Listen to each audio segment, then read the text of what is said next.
Well, hello once again, everybody. Welcome back to another video on my channel.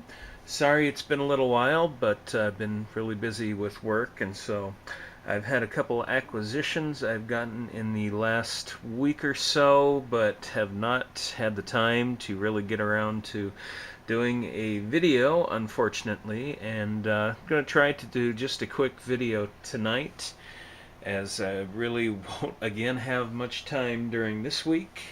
And got a couple more things showing up here in the next couple weeks too. So before I get too much further behind, I figured I better kind of get through some of these things.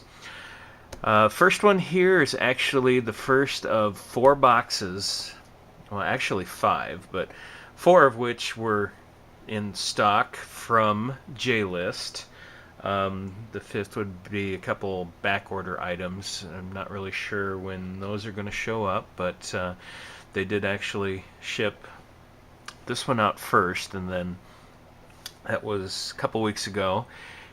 Most of these, when they ship out, I'm seeing them just for your information if you're ordering from J-List. Usually about 15 to 20 days where I'm at. So we'll start with this and go ahead and unbox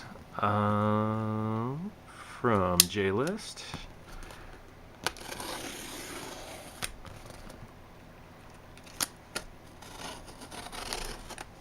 And most of this in here, well, all of this on this box is going to be more snack foods, Japanese snack foods. The big one that I was interested in were once again, the limited edition Kit Kats, but as always, when you order from J-List, it seems like they send you the little package of tissues to advertise. I know that's a popular thing in Japan for places to hand out those as ads for what they're selling. And when I placed my order the last time, I had really hoped to get more of the avocado and cream cheese Doritos. They were quite good, but unfortunately, according to the guys at J-List, apparently something like that only goes for about 2 months, and then they switch to another flavor. So the new flavor I thought I would try out is the shrimp and mayonnaise flavor Doritos. So not really sure what to expect out of these. I'm guessing they'll be good, but yeah, I ordered 1 bag of these just to try them. And then another one that made a short, and I do mean short, appearance on their website were these onion gratin soup Pringles. Taste of France. When they showed up on the site, they listed 3 of them, and so like I bought the 3, and they never relisted them again. So that was kind of weird. I thought that, well, we had 3, and well, that's it. We aren't gonna go get any more. So it's not like they go out of date anytime soon. They say November 2014 on the bottom of them. So, and then we have something a little bit on the hot side here. These Tohato. This says avocado rings, but the listing on these also said the flavor these as well with habanero peppers. So yeah, these are supposed to be some spicy rings. Be an interesting one to give a try here. The collaboration of avocado and habanero pepper. And then finally, rounding this one out, a couple boxes of Kit Kats. And so we have both the Eastern Japan assortment of Kit Kats with what do we got here? Looks like a matcha green tea, strawberry cheesecake. I think this is the red pepper. You know what? I'm going to pull up the J-List website because I thought I could I thought I could identify these, and apparently no, I can't. So let me pull up the JList website here in my computer, and go to the food site here with the Kit Kats, and see if I can. If any of you have looked at the site lately, there's a new bakeable Kit Kat, baked pudding flavor, that has shown up for sale, and I'm kind of curious. I've thought about buying those maybe on the next time I order, but yeah. Something about it is kind of, I don't know. And I know with the chocolate products they sell, they say they pull them off the site towards I think the beginning of May. So I'm not sure if they're going to leave those on there, but okay. So we were looking at the Eastern Japan assortment of the Kit Kats. The flavors in here are sweet red bean, apple, wasabi, edamame, rice cake, edamame, edamame. I think it's edamame. I'm not sure. Sonda mochi, and then cheesecake and togarashi, which is spicy pepper. So be the spicy pepper, the cheesecake, the rice ball, wasabi. Oh, that commercial. Wasabi. Oh yeah. Okay. Well, that's from a few years ago. A lot of you may not remember that one, but apple. Yes, apple, and what was the last one here? The sweet red bean. That's, if this is sweet. I guess I'd never thought about putting sweet red bean on toast. Sounds like an interesting combination. And then let's see. Well, we'll move on then to the Western Japan assortment of Kit Kats.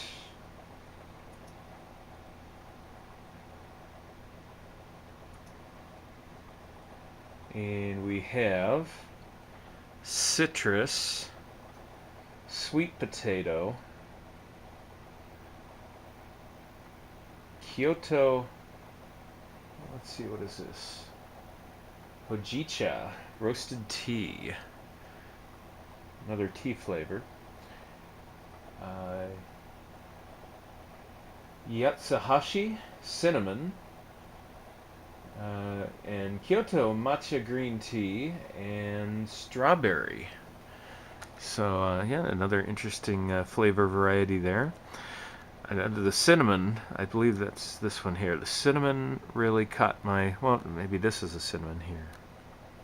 I think that's the cinnamon, but that's the one that kind of caught my eye on this one, although I have to admit the sweet potato sounded really good as well. So, and open one of these up. They're taped. Let's see. Because I don't think I opened the package of the rum and raisin when I got those in the last video. And there we go. Opening this up and let you see how these are packaged in here. There are 12 packs total of 2 in each one. Show you that. So 2 of each flavor and 12 total packages. There's 2 Kit Kat in each individual package. And a neat little thing to look at here. And while I'm at it, I should go ahead and I'll open up the Eastern one as well. Get my box cutter here. And pop this one open. And there are the packages for the 6 individual flavors in here. Once again, 2 of each flavor and 2 sticks in each package. And here's a little map they have on the top top inside of the box here. So, yeah, neat thing, the individual Eastern and Western flavor Kit Kats. And then the other thing is I had a couple anime acquisitions that the last couple weeks I've gotten around to from Right Stuff. First off, this is a pre-order I've had in for a little while that just came out from Discotech. The Lupin III, Bye Bye Lady Liberty. And I'm getting a lot of glare here, so I'm going to turn off my light on here. One of the newer releases, the Lupin III The Specials. Show you the backside here. Mentions foiled repeatedly by the predictions of Interpol's supercomputer, professional looter Lupin III has quit his life of crime. However, his partner Jigen crawls out of the woodwork, tempting him with one last job, recovering the super egg, a massive diamond hidden somewhere in the Statue of Liberty. Suddenly, a sinister secret organization and a young computer genius are thrown into the mix, and just whose side is the buxom Fujiko on this time? It mentions this television special was never before seen in North America, and says here includes the rare English language dub along with the original Japanese dialogue. It's a UK dub on here, and you'll note if you do listen to the English language audio that once again Lupin is referred to as Wolf by the characters. I did a little looking around on Wikipedia, and it mentioned the wolf thing comes down to during the time Lupin's name was apparently trademarked, so that when other countries, like say in the UK, they did a dub, the trademark was still in effect, so they weren't allowed to use the name Lupin. So you would either hear them go with the, you want to say, English slur of calling him Rupin Sensei with the R, or else they came up with the name Wolf. But that, from what I read, tied down to trademarking issues. So one of the other dubs I had that was on The Secret of Mamo. And Secret of Mamo is an interesting one because it has 4 English language dubs on it, but one of them being UK.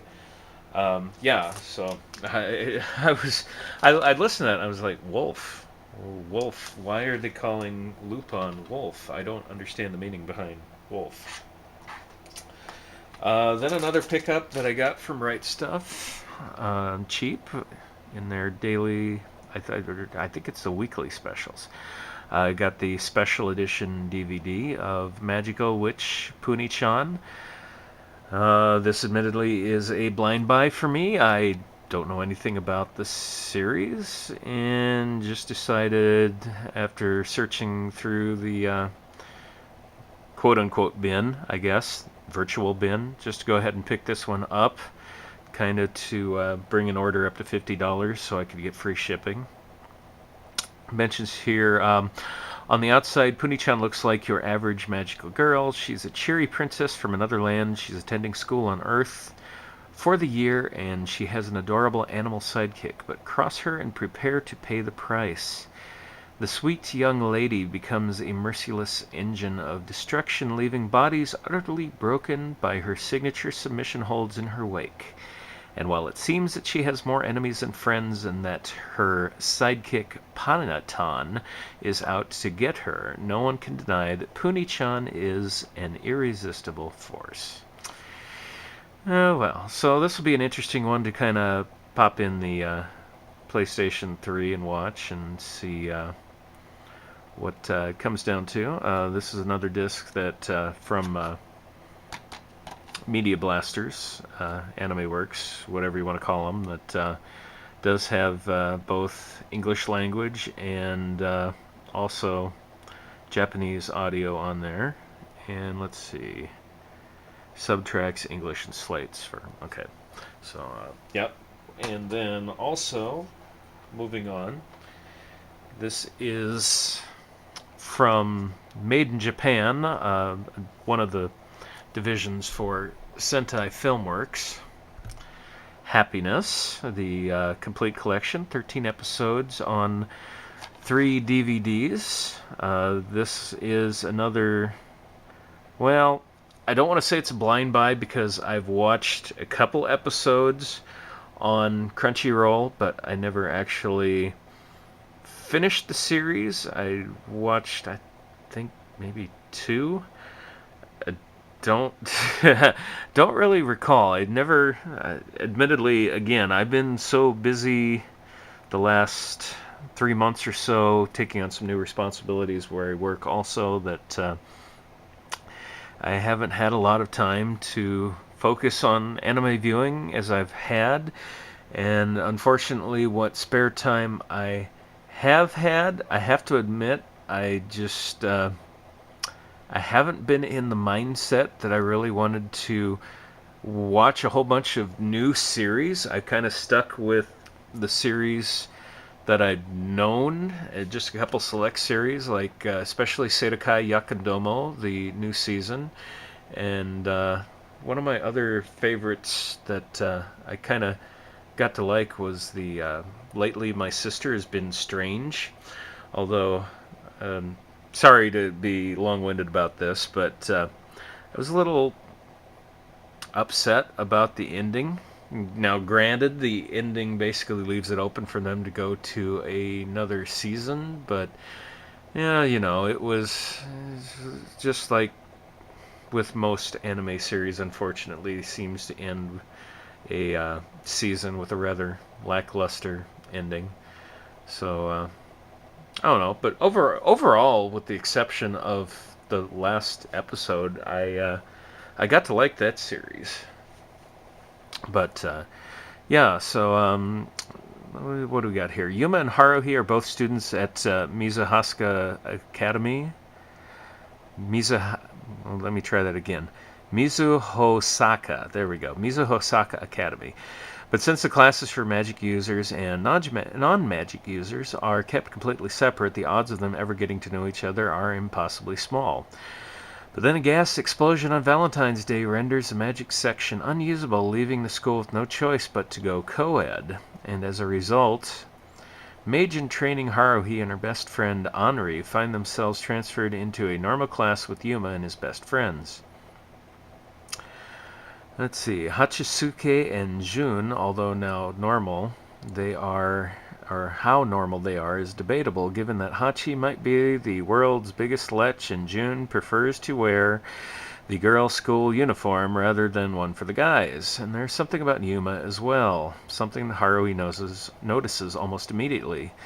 But is Yuma aware of it yet? Whatever the answer, the most magical year of classes for both of them is about to begin.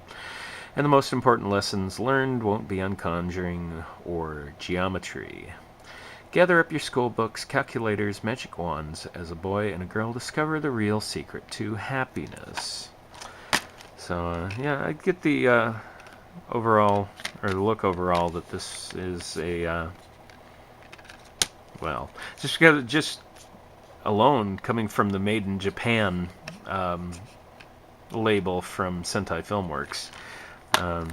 There should be,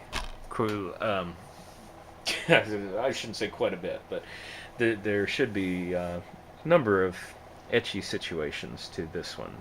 Not hentai, just ecchi. Alright, one more pickup here, as I am going a lot longer than I thought I would on this video. We have the Funimation licensed, what they will say is the import release, the second border of Ghost in the Shell Arise on Blu-ray. And I pre-ordered this ahead of time and kind of noticed that it looked like Right Stuff was, for some reason, raising their price on this. Because normally they're like, I want to say I paid about $42 for these releases individually. And I thought, let me look this up. but I thought they were selling 1 and 2 together for a lot higher price. And it didn't really make sense to me. Now, I could be wrong, but as soon as I can find my link here on my computer of the right stuff, I'm going to take a look at, it's in their bargain bundles on their webpage.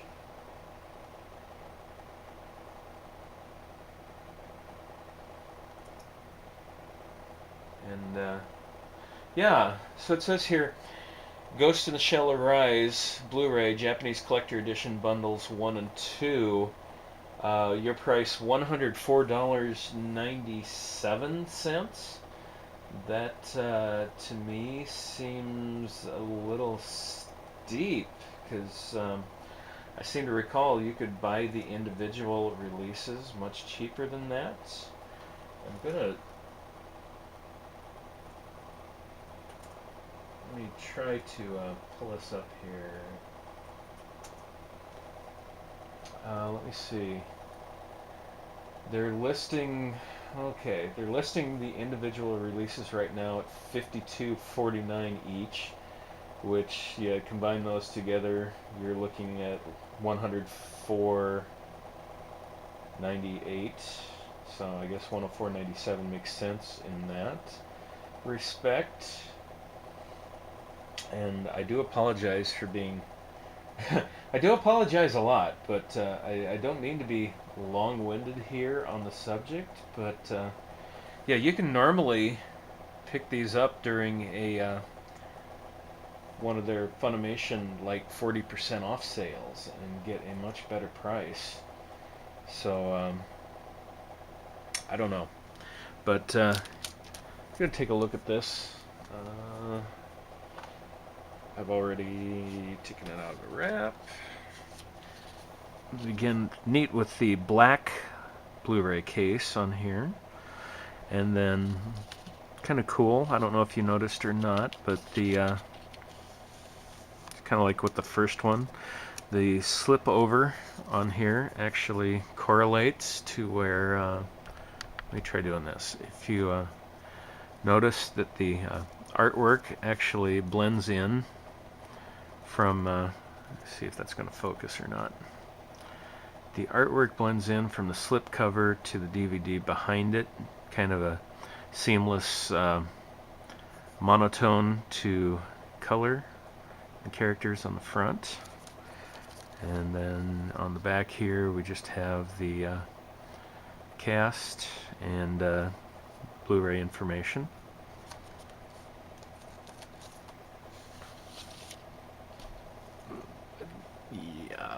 Turn the light back off again here. There's our front cover for the second one. And there's the information, although all in kanji, on the Border 2 edition here.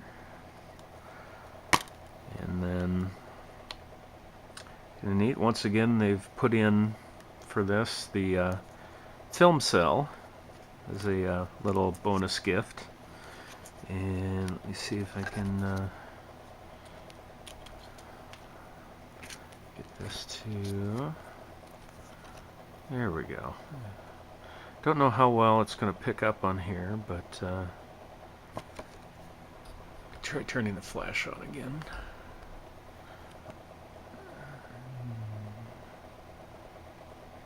No. Well, I try to get you the idea anyway, but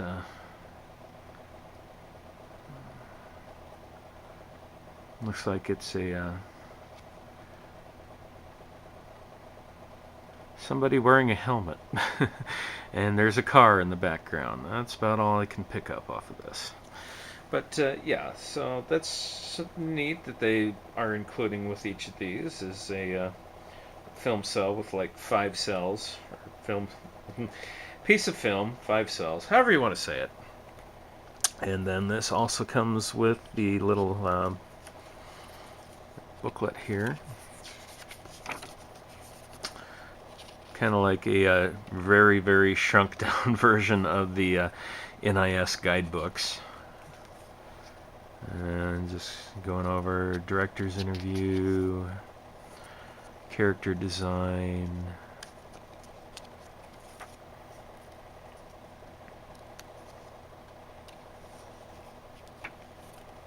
Interview with the apparently the composer of the music.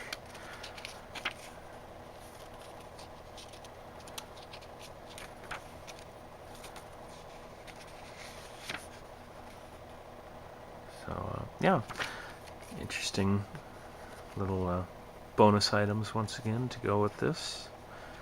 And yes, this is since it is a import, although I would say not a direct import, but thought of this anyway as an import. This is, of course, Japanese audio only with subtitles. Alright, so that's going to wrap things up for another video. Hopefully keep an eye out on my channel here in another couple weeks. I'm hoping to see, let's see, I know we've got the Nyaruko-san release coming up before too long from NIS America, and then also, of course, the big one coming up would be from Aniplex of America, the special edition release of Madoka Magica Rebellion, the third motion picture. So yeah, once again, thanks for tuning in, and gonna be checking out some interesting little snacky foods, and that's something else that will also be, before I forget, coming up here in the next few weeks. Got a number of additional Japanese snack items coming down from J-List again. So once again, thanks for tuning in, and we'll see you again soon.